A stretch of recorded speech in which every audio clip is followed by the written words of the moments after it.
यह चोर कितना साहसी है। उसने कई वर्षों तक काम किया है लेकिन कभी पकड़ा नहीं गया है। उसने अभी अभी शानदार गाड़ियां लूटी हैं। उसने एक टेनिस बॉल ली और उसे दरवाजे की घुंडी पर रख दिया। फिर उसने उसे थोड़ा दबाया। वो आसानी से कार का दरवाजा खोल सकता है। गाड़ी में चढ़ने के बाद वो चीजों को खोजने लगा। धूप का चश्मा देखकर उसने तुरंत उसे पहन लिया। उसने खुद को आईने में देखा। इसके बाद वो गाड़ी से उतरने ही वाला था, लेकिन उसने महसूस किया कि गाड़ी लॉक थी। उसने कई बार दरवाजे को धक्का दिया लेकिन कोई फायदा नहीं हुआ। तो वो विंडशील्ड पर बेतहाशा लात मारने लगा, पर कोई फायदा भी नहीं हुआ। उसने कार चलाने की कोशिश की लेकिन वो ऐसा नहीं कर सका। बाहर एक व्यक्ति आता है। वो डर गया और लेट गया, लेकिन वो व्यक्ति चला गया। उसने एक रिंच निकाला। उसने पिछली खिड़की पर बेतहाशा पिटाई शुरू कर दी, लेकिन कांच अभी भी ठीक था। वो काफी देर तक इसी तरह पीटता रहा। अंत में उसे विश्वास हुआ कि यह कार बहुत ठोस रूप से बनी है। कांच नहीं तोड़ सकते तो गाड़ी का दरवाजा तोड़ो। उसने बाहरी प्लास्टिक कवर को हटा दिया। कार के दरवाजे पर लगी स्टील की प्लेट लगने से वह घायल हो गया। चोर दंग रह गया। उसने आनन फानन में कार की सीट हटाई और कार की चटाई को छील दिया। नतीजतन कार के फर्श को भी कसकर सील कर दिया गया था। उसने गुस्से में बंदूक निकाल ली। वो कांच पर गोली मारना चाहता था। अप्रत्याशित रूप से गोली वापस उड़ गई और उसकी जांघ में जा लगी। वो दर्द में था। उसने शीशे की तरफ देखा। यह अभी भी सामान्य था। खून रोकने के लिए उसने अपनी कमीज उतार दी। वो किसी को मदद के लिए बुलाने ही वाला था, लेकिन उनके फोन की बैटरी खत्म हो गई थी। उस समय उसने एक महिला को देखा।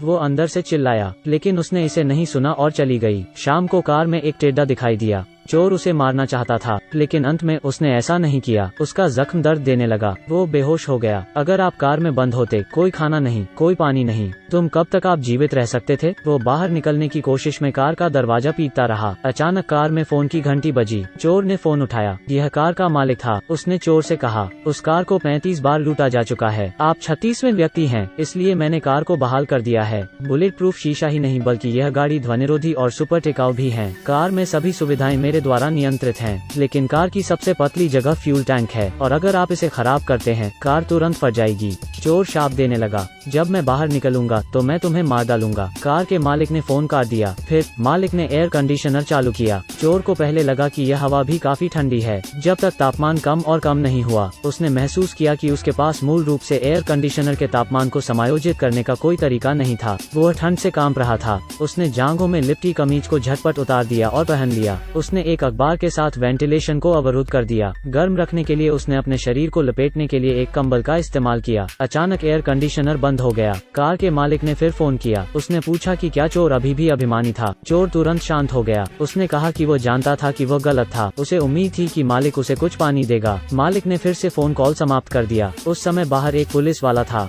चोर पागलपन से मदद के लिए चिल्लाया, लेकिन पुलिस वाला सुन नहीं पाया। उसने कांच पर एक कागज चिपका दिया और चला गया। उस समय बाहर बारिश हो रही थी। चोर कार में था। उसने 10 घंटे से अधिक समय से पानी नहीं पिया था। अचानक कार मालिक ने फिर फोन किया। उसने चोर को बताया कि कार की डिक्की में पानी था। चोर ने सोचा नहीं और एक ही सांस में सब कुछ पी गया। उसे यह भी नहीं पता कि इस पानी को पीने से जहर होगा या नहीं। समय बीता, फिर से शाम हो गई। बाहर खाना पहुंचाते देख चोर को भूख लगी। वो बेहोश हो गया। जब वो जागा तो उसके घाव में भी सूजन आने लगी थी। उसने 3 दिनों से कुछ नहीं खाया था। वो उस टिड्डे को खाना चाहता था जो उसके पास कुछ दिनों से था, लेकिन वो ऐसा नहीं करना चाहता था। उसे कुछ कागज खा लिए। उसने हाइड्रेटेड रहने के लिए अपना पेशाब पिया। अचानक चोर ने आशा देखी। एक चोर लड़का कार का दरवाजा खोलना चाहता था। चोर ने सोचा कि वो बच जाएगा। अंत में दूसरे लड़के को आसपास के लोगों ने देखा। तब वो पीटा गया। जल्द ही कार के मालिक ने फिर से फोन किया। उस समय मालिक ने चोर से कहा कि पैडल के पीछे एक चॉकलेट बार था। चोर को चॉकलेट मिली और उसने तुरंत खा ली। उसने उस समय बेहतर महसूस किया। मालिक ने कहा, मैं तुम्हारे घर आया हूँ।